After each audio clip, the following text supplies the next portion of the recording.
These are my top 10 books of all time, and some of them might surprise you. Emma Rees Crime here. I'm a crime and thriller girly through and through, and I bring you brutally honest crime and thriller book recommendations and some savage bookish opinions. I spend my days reading tons and tons of books, which means I can tell you which books I think you should read and which ones you should avoid. And make sure that you stick around to the very end of the video because I'm saving the best book until last. On my shorts, one of you lovely human beings asked me to do a top 5 books of all time. I did do a short form video, but it was too long for YouTube, but you can find it on my TikTok and my Instagram. After doing a top 5, I thought, why not? Let's just do a top 10. Number 10, we have The Quiet People by Paul Cleave. The son of 2 crime writers goes missing, but everybody thinks that they did it because in the past they've boasted about the fact that they believed that they could get away with the perfect crime. Absolutely hated this book to start off with, and I nearly DNF'd it.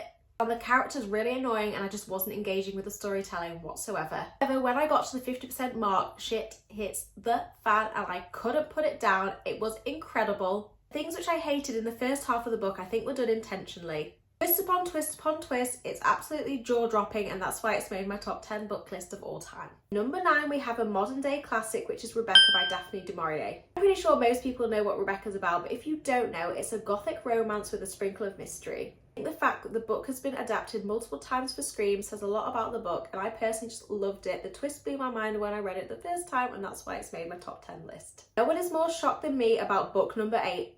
It is a cozy fantasy. Yes, you heard it, a cozy fantasy. Book number 8 is The House in the Cerulean Sea by T.J. Klune. Dennis Baker works for a government agency. His job involves auditing orphanages which house magical children. His next job is a top secret, high-risk orphanage. I never in a million years expected to like this, but I really needed a palate cleanser at the time, and oh my gosh, it gave me all the feels. Writing is so beautiful. I think I cried just tears of happiness at the end of every chapter, which is totally unlike me. Number 7 is The Perfect Lad by Jo Spain, and Jo Spain is my all-time favourite author. Erin and her husband Danny are having breakfast one morning when he jumps off a balcony and kills himself. Erin is later on arrested for the murder of her husband. This book is so cleverly written, it's absolutely fantastic, and when I got to the end it blew my mind and I had to reread it again immediately. Quite a slow-paced book, but it's written so well that even though it is a slow burn style book, it keeps you really interested throughout. Number 6 is Dear Child by Romy Hausmann. It's a German book which has been translated into English, and it follows the abduction and forced imprisonment of Lena.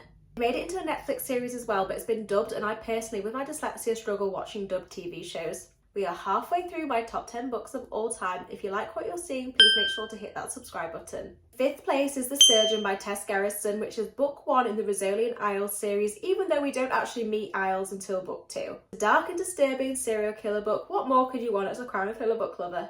19 Minutes by Jodi Picoult is my 4th top book of all time. It follows a school shooting, and I read this years ago and I still think about it all the time. The twist blew my mind. It was incredibly well written and it covers a really important topic. Now we make it to the top 3, so in 3rd place is No Time for Goodbye by Linwood Barclay. Cynthia wakes up one morning and her whole family has just disappeared without a trace. Cynthia is adopted by her aunt, and 25 years later in the future they'd start to discover some weird things which make them start investigating what actually happened to Cynthia's family. This is the book which got me into crime and thrillers. Again, as with 19 Minutes, I read this years ago and I think about it all the time, and the twist blew my mind. To read this book for the first time now, I don't think it would have the same impact, but this all being said, it still holds such a special place in my heart. In 2nd place, we've got another book by my favourite author, Jo Spain, which is Dirty Little Secrets. It's set in a gated community where everybody's lives appear as perfect as their manicured lawns. Except there's one problem: the body of Olive Collins has been rotting in her home for the past 3 months and nobody has noticed. I often liken this book to Desperate Housewives, but it's so much more than that. There's so much character depth and the plot is written so well. It's a kind of book you can just binge in one sitting. I recommend this book to everybody, and every single person has enjoyed it. I've not had one person come back to me and say that they hated it. And my top book of all time is The Butterfly Garden by Dot Hutchinson. A serial killer is kidnapping women. He assigns them as a different species of butterflies. He then tattoos their bodies and face to match the species of butterfly that he's assigned to them. Once they hit a certain age, he kills them and he preserves them. He keeps the preserved bodies and the alive women in his butterfly garden. It's book 1 of 4.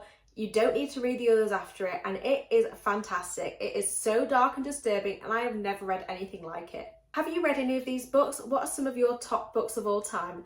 Thank you so much for watching this video. If you could let me know what you think in the comments, I would love to hear your thoughts. Thank you so much. Bye!